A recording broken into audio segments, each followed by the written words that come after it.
안녕하세요.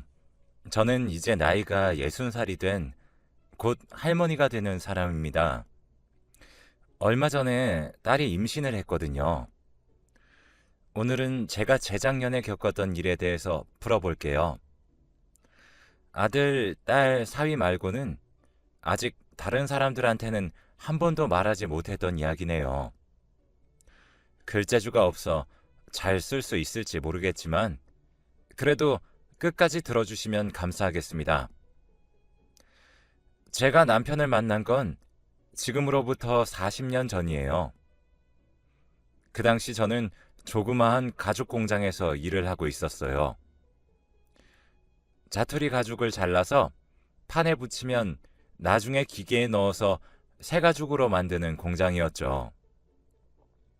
뭐 배운 것도 없고 집도 잘 사는 집이 아니었기에 어려서부터 불만 없이 그 공장에서 일을 하며 살았어요.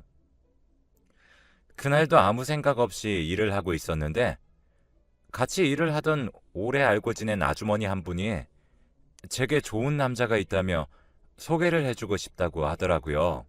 당시 수줍음이 많았던 저는 아주머니에게 사양을 했지만 아주머니는 정말 좋은 사람이라며 가볍게 한번 만나보라고 계속 부탁을 하셨고 결국 저는 그 부탁을 거절하지 못해서 그 남자를 만나보게 되었습니다. 읍내에 하나밖에 없는 작은 다방에서 만났어요. 워낙 작은 촌동네에서 살았기에 별로 있는 게 없었죠.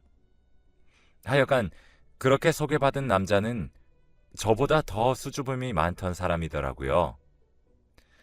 서로 마주하며 만난 자리에는 둘 다 말도 못하고 커피잔만 쳐다보고 한참을 있었죠. 남들이 보면 누가 더 오래 말을 참나 내기하고 있는 사람인 줄 알았을 거예요. 결국 먼저 입을 연 사람은 저였어요. 안녕하세요. 순례 이모한테 이야기 들었어요. 반가워요. 네, 안녕하세요. 저도 이야기 많이 들었네요. 아, 어떤 이야기요? 좋은 이야기만 들었습니다. 착하시고 마음이 따뜻하시다라고요. 사실 술래 누님이 제 사촌 누님이세요. 남편은 우연히 동네에서 저를 보고는 첫눈에 반했고 자신의 사촌 누나와 같은 공장을 다니는 사람이라는 것을 알고 누나에게 소개를 해달라고 졸랐던 것이었어요. 남편은 저와 동갑이었고 작은 밀가루 대리점에서 밀가루를 배달하는 일을 한다고 했습니다.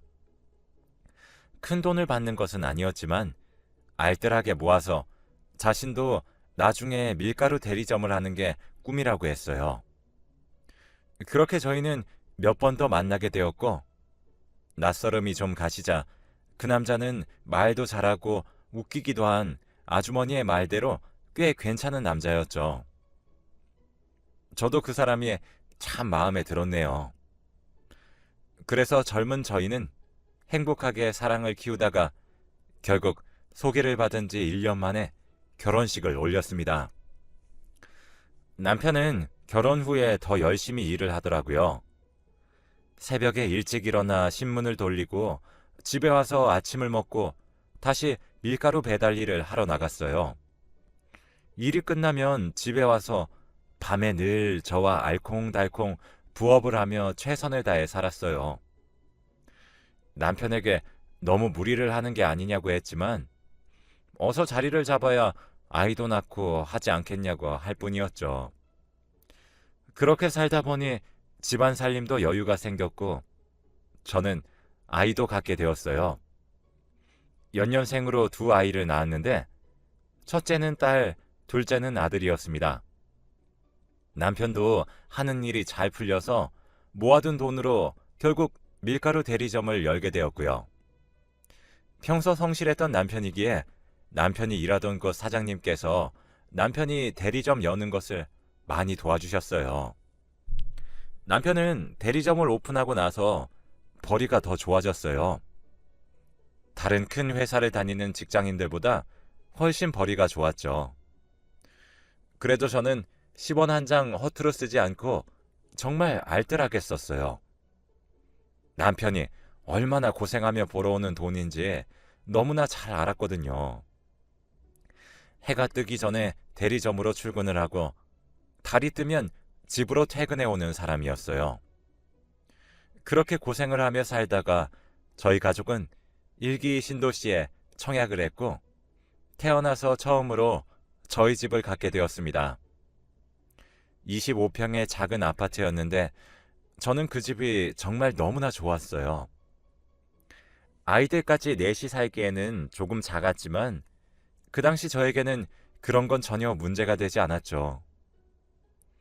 애들도 우풍이 심했던 추운 주택에서 살다가 따뜻한 아파트에 오고 물도 따뜻한 물이 콸콸 나오니 정말 오두방정을 떨며 좋아하더라고요. 저와 아이들이 그렇게 신나서 좋아하니 남편도 흐뭇해하며 좋아했습니다. 그러던 어느 날이었어요. 아이들은 집에 두고 남편과 함께 집 근처에 사시는 이모님 댁에 잠시 가던 길이었어요. 빨간 신호를 받아 남편은 차를 정지시켰고 파란불이 되어 천천히 출발을 했죠. 그때 교차로 옆에서 달려오던 신호 위반 차가 저희 차 옆을 박았어요. 정말 큰 사고여서 저희 차는 굴러서 인도까지 날아갈 정도였죠. 이건 나중에 경찰을 통해 들은 이야기였어요. 사실 저는 사고가 어떻게 난지도 몰랐거든요. 주변 풍경을 보며 차 밖을 보고 있었는데 쾅 하는 느낌과 동시에 그 자리에서 정신을 잃었어요. 제가 눈을 떴을 때는 병원이었습니다. 병원에서 일어나서도 한참을 무슨 일인지 알 수가 없었어요. 나중에 이모님과 가족들에게 무슨 일이 생긴 건지 듣고서야 제가 교통사고가 났다는 걸 알았죠. 저희 차는 사고 이후 폐차를 했는데 차 뒤 트렁크를 비롯해서 뒷좌석은 흔적도 안 남았을 정도로 다 찌그러졌더라고요. 남편은 팔다리에 깁스를 하고는 제 병실을 찾아와 펑펑 울었어요. 남편이 우는 이유는 제 다리 때문이었죠. 차 사고 이후 저는 허리와 오른쪽 다리를 심하게 다쳤는데 수술 이후에도 오른쪽 다리는 움직이지 않았어요. 의사분들도 최선을 다했다고 미안해 하셨지만 제 다리는 영구적으로 장애를 갖게 되었죠. 사고 과정에서 다리와 허리가 심하게 차체에 찌그러져 끼어 있었고 그 과정에서 척추 쪽에 생긴 혈전으로 인해 신경에 마비가 오는 문제가 생긴 거라며 복잡한 용어들로 설명을 하는데 저로서는 도저히 알아듣기가 어려웠습니다. 신경이 오랫동안 마비가 되어 되돌리기가 어렵다며 시간이 더 오래되기 전에 지속적으로 신경을 자극해서 다시 돌아오게 해야 한다고 했죠.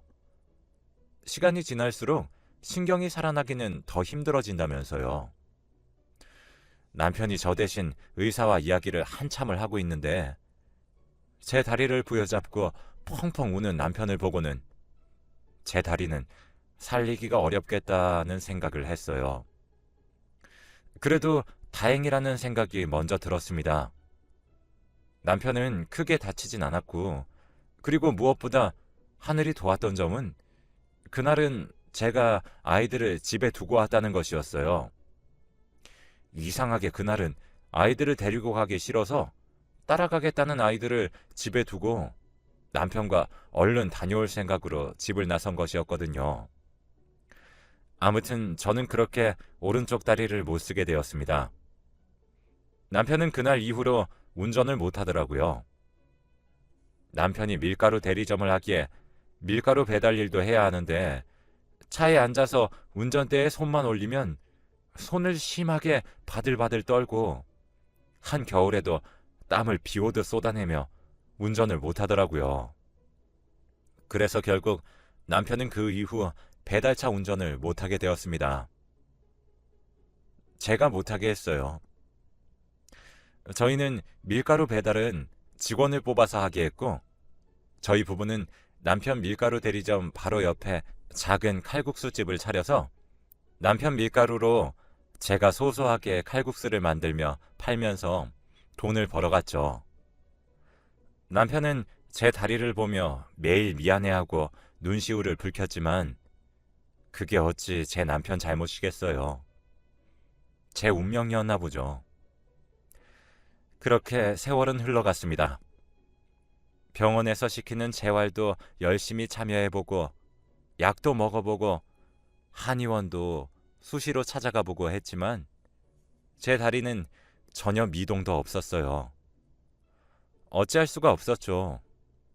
뭐 그냥 그렇게 살아갔어요. 다시 아이들 키우고 남편 뒷바라지하고 칼국수 집에서 국수 삶고 하다 보니 20여 년이 훌쩍 지나가더라고요. 이제는 남편도 은퇴 준비를 하고 있고 저도 칼국수 집을 슬슬 정리를 해봤어요. 아들, 딸들이 다 장가가고 시집가서 제 숙제는 다 끝났거든요. 남편과도 다 이야기가 되어서 시골에 땅을 조금 사서 블루베리나 키우며 소일거리하며 살자고 했죠. 노후 준비도 다 끝난 상태여서 미련이 없었어요. 그렇게 가게들을 정리하며 남편과 여행도 다니며 다시 제2의 전성기를 누리며 즐겁게 살던 때였어요. 그날은 따뜻한 봄날이었는데 남편과 TV를 보다가 남원 광안루가 나오더라고요. 남편과 이런저런 이야기를 하다가 저희도 그곳으로 봄 여행을 가보자고 했죠. 그런데 남편은 운전을 못하고 저는 다리가 불편하고 애들은 다 회사를 다니고 있으니 여행사를 통해서 버스 투어 관광을 하기로 했어요. 가격도 크게 비싸지 않아 고민 끝에 가보자고 했죠. 그렇게 오랜만에 남편하고 단둘이 여행을 가니까 정말 좋더라고요. 시원한 바람 맞으면서 맛있는 것도 먹고 즐겁게 여행을 하고 있었어요. 그런데 버스를 타고 다음 지역으로 이동하는 도중 세상에 또 사고가 났습니다. 이번에는 큰 트럭이 주황불에 무리하게 교차로를 건너다가 저희가 탄 버스를 친 거였죠. 크게 다치진 않았지만 사고 이후 목이 아프고 허리도 아프더라고요.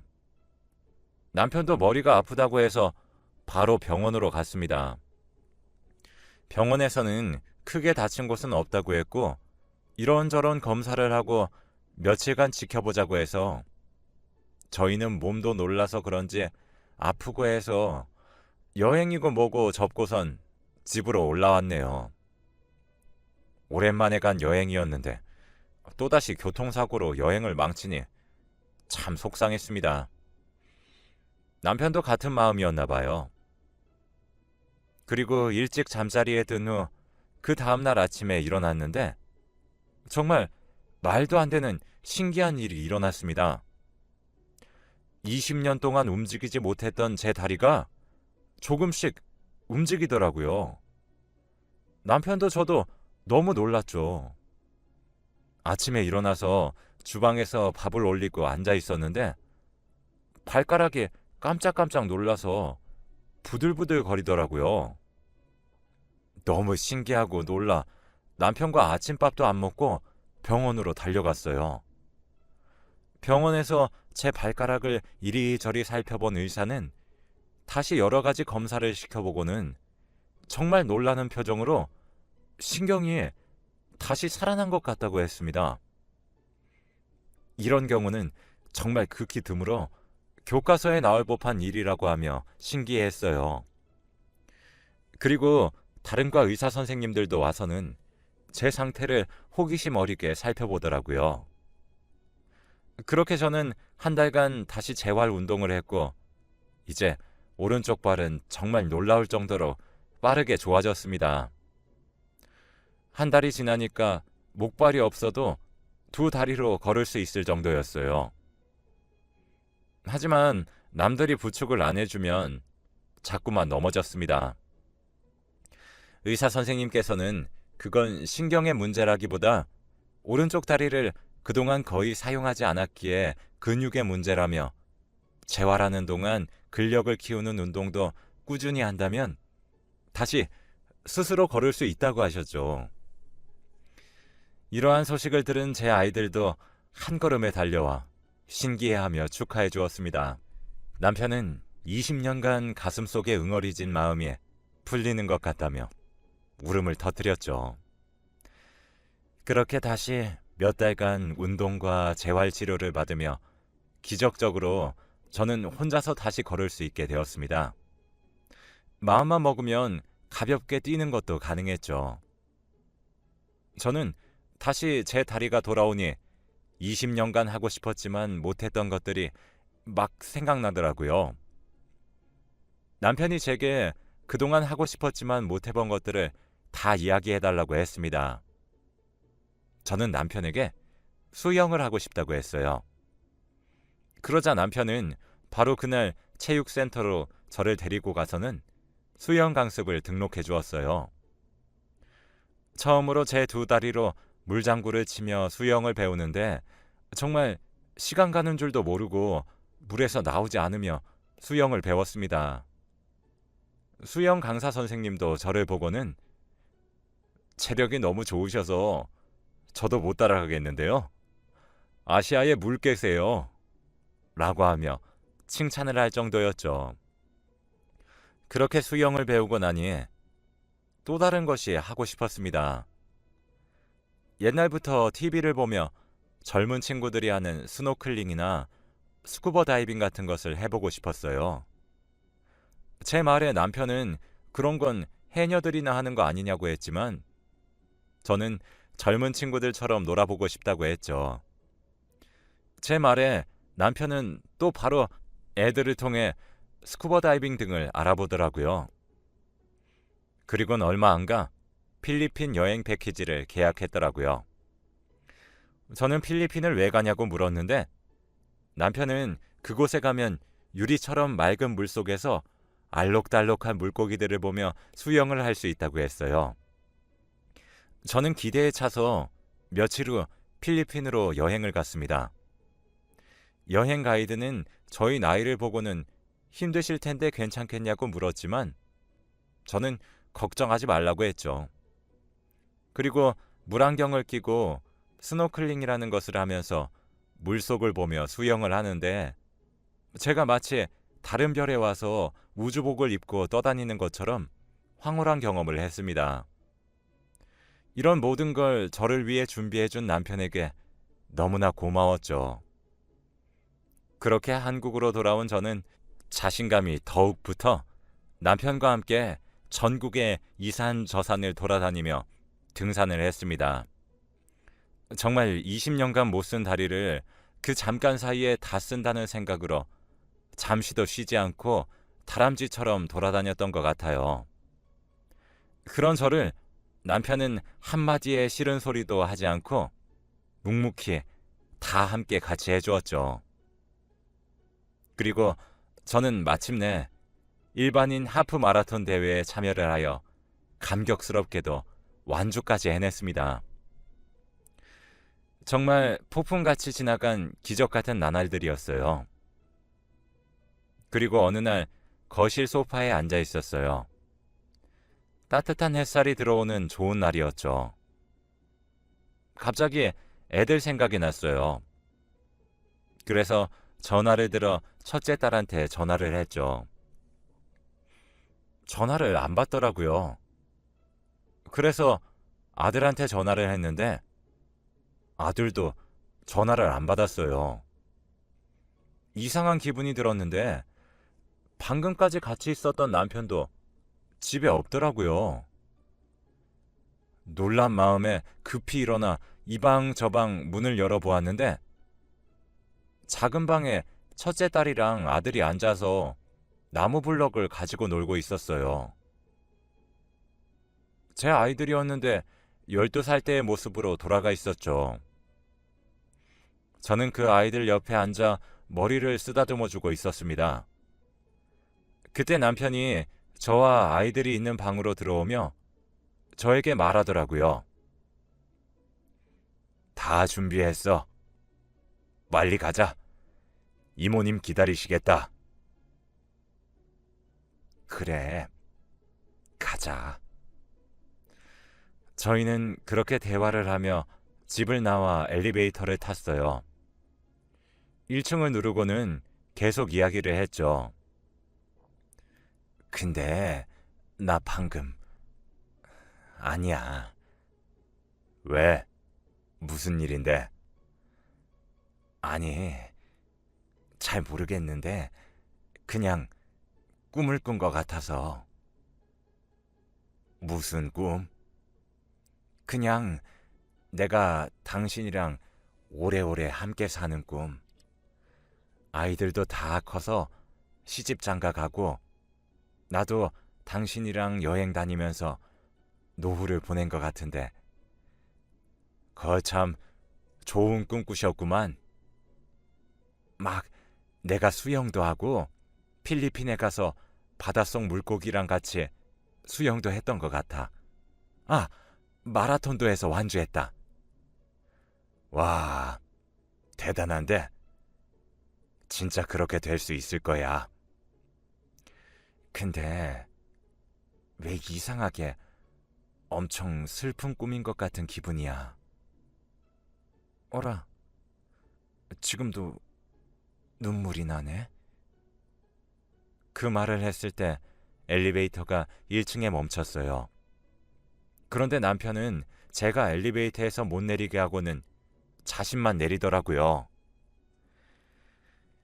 이제 그만 들어가. 이모님 댁은 나 혼자 다녀와도 돼. 무슨 소리야. 같이 가자고 한 거잖아. 걱정 말고 들어가. 그리고 이제 다리도 다 나았으니까 우리 애들 잘 부탁해. 무슨 뚱딴지 같은 소리야. 그동안 고마웠어, 정순아. 너 아니었으면 참 재미없는 인생이었을 거다. 그게 무슨 말이야? 라고 하는데 엘리베이터 문이 닫혔고 저는 남편을 따라 내리려 했지만 남편이 저를 엘리베이터 안으로 밀어 넣었죠. 저는 다시 엘리베이터 문을 열기 위해 문 열림 버튼을 누르는데 마치 감전이 되는 것처럼 엄청 따끔했어요. 놀라서 손을 떼고 다시 한번 눌렀는데 정말 깜짝 놀라게 따끔하더라고요. 그리고 눈이 부시게 밝아지기 시작하면서 눈이 떠졌어요. 눈을 뜨니 천장에는 너무 눈부시게 밝은 불이 켜져 있었고 주변에 많은 사람들의 고함 소리와 대답 소리들이 들려오면서 삐삐거리는 기계음도 들렸어요. 제가 고개를 들어 주변을 보는데 어떤 여자가 다가와서 저한테 말을 걸더라고요. 환자분, 여기가 어딘지 아시겠어요? 네. 잠시만요, 환자분. 선생님, 이번 환자분 의식 찾으셨어요. 무슨 일이 벌어지고 있는지 알 수가 없었어요. 정신이 하나도 없었거든요. 귀는 삐 소리가 나며 멍했고요. 잠시 뒤에 하얀 옷을 입은 남자 의사가 제 앞으로 왔죠. 선생님, 무슨 일이 있었던 건지 기억나세요? 아니요. 여기가 어디예요? 선생님께서 타셨던 관광버스가 사고가 나서 전복되었어요. 지금 급하게 병원으로 이송되신 거예요. 지금 여기 병원입니다. 제가 누워있는 곳은 바로 병원 응급실이었어요. 저 말고도 다른 환자들이 많이 누워있었죠. 저 선생님, 제 남편은요, 그 버스에 같이 있었어요. 제가 확인해 볼게요. 일단 절대적으로 안정을 취하시고 누워 있으세요. 그렇게 말을 하곤 의사는 다른 환자들을 다시 살펴보러 갔습니다. 남편 걱정에 제대로 눕지도 못하고 고개를 들어 응급실 이곳저곳을 살펴보았습니다. 남편은 보이지 않았죠. 응급실 한편에 커튼이 쳐져 있고 많은 간호사와 의사들이 소란스럽게 한 사람을 치료하고 있는 게 보였어요. 커튼에 가리고 사람들에 가려 보이지 않았지만 굉장히 위급해 보이는 게 느껴졌죠. 자꾸만 그쪽으로 시선이 갔고 불안했습니다. 그때 저희 딸이 저한테 달려왔어요. 눈물을 흘리면서 무슨 일이냐고 울더라고요. 엄마, 이게 무슨 일이야? 사고 났다는 소식 듣고 얼마나 놀랐는데. 나도 모르겠다. 눈 떠보니 여기였어. 근데 네 아빠가 안 보여. 아빠? 엄마는 괜찮은 거야? 그래, 난 괜찮아. 어서 아빠 좀 찾아봐. 그렇게 딸은 저에게 잠깐만 있어달라고 하고는 의사에게 갔습니다. 저는 저와 함께 있던 남편이 안 보이자 너무 마음이 불안했습니다. 그리고 잠시 후 딸이 제게 왔는데 아무 말도 하지 못하고 제 손을 부여잡고는 오열을 했어요. 제가 딸한테 아빠는 어디 있냐고 계속 물었지만 딸은 아무런 말도 못했어요. 저와 남편이 타고 갔던 관광버스는 그날 트럭과 사고가 나고 도로방 논으로 굴러떨어졌다고 했어요. 저는 뇌진탕 판정을 받았고 잠시 동안 심장이 멈추었다고 해요. 제가 집으로 돌아와 다리를 치료하고 수영을 배우고 필리핀에 간 모든 것은 제가 응급실에서 정신을 잃고 쓰러져 있었을 때 꾼 꿈이었던 것이었죠. 저희 남편은 그날 사고로 돌아오지 못할 강을 건너고 말았어요. 제가 심정지 상태에서 간신히 깨어난 그 순간 남편은 세상을 떠났다고 해요. 남편의 장례를 치르는 동안 지금 제가 마주한 현실을 도저히 믿을 수가 없었어요. 장례를 치르는 동안 정말 여러 번 실신을 했어요. 남편의 얼굴은 무수히 많은 유리에 다친 상처들이 있었는데 저는 상처 하나 없이 깨끗했어요. 사고 때 남편이 저를 감싸 안아줘서 저는 유리 파편에 상처가 나지 않은 거라고 사람들이 말하더군요. 제가 걱정이 되었는지 아들은 아빠의 장례 이후 저희 집에 들어와서 당분간 같이 살기로 했습니다. 딸도 제가 걱정이 된다며 사위는 당분간 혼자 있어도 된다고 하고 저희 집으로 들어왔죠. 나중에 안 사실이지만 제 담당 의사가 제가 정신적으로 위험한 상태이니 절대 혼자 두지 말라고 했다네요. 그렇게 며칠이 지나고 어느 날 아침에 눈을 떴는데 갑자기 제 꿈들이 모두 생생하게 생각이 났습니다.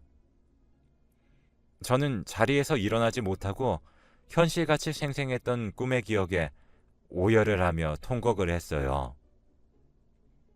제 울음소리에 아들과 딸이 바로 제 방으로 달려들어왔어요.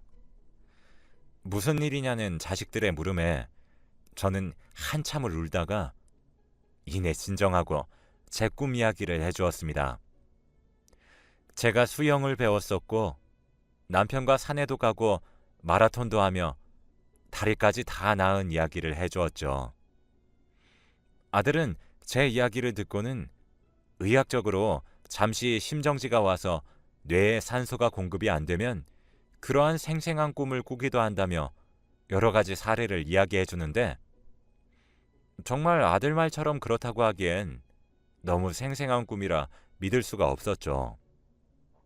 저는 아들에게 내가 필리핀에 가서 스노클링인지 뭔지 젊은 애들이 하는 것들 하면서 니들 아빠랑 수영을 했다니까. 정말 실제처럼 생생했어. 제가 이 말을 하자 갑자기 옆에 앉아있던 제 딸이 엄마, 뭐라고? 필리핀? 스노클링? 이렇게 말하며 눈이 토끼 눈이 되어 놀라더니 바로 닭똥 같은 눈물을 쏟아내더라고요.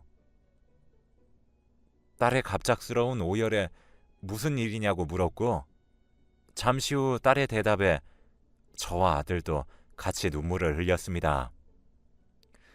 사고가 있기 전 제 남편은 딸에게 한 가지 부탁을 했다네요.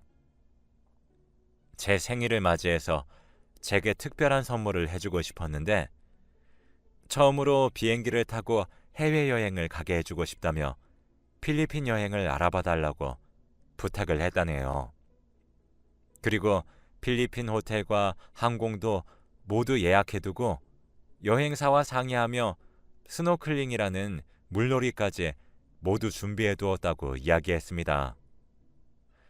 깜짝 선물로 준비했던 여행이었기에 아무에게도 말 안 하고 제 남편과 딸만 알고 있었다고 하네요. 저는 딸아이의 말에 눈물을 흘리며 그래, 너희 아빠가 꿈에 나타나서 날 구해준 거라니까. 내가 못 깨어나고 있었는데 그이가 날 깨워준 거야. 라고 하며 오열을 했습니다. 그날 이후 제게 또 다른 기적이 있었어요. 평소처럼 아이들 밥을 챙겨주며 집에 있었는데 제 오른쪽 발의 발가락이 살짝 움직였습니다.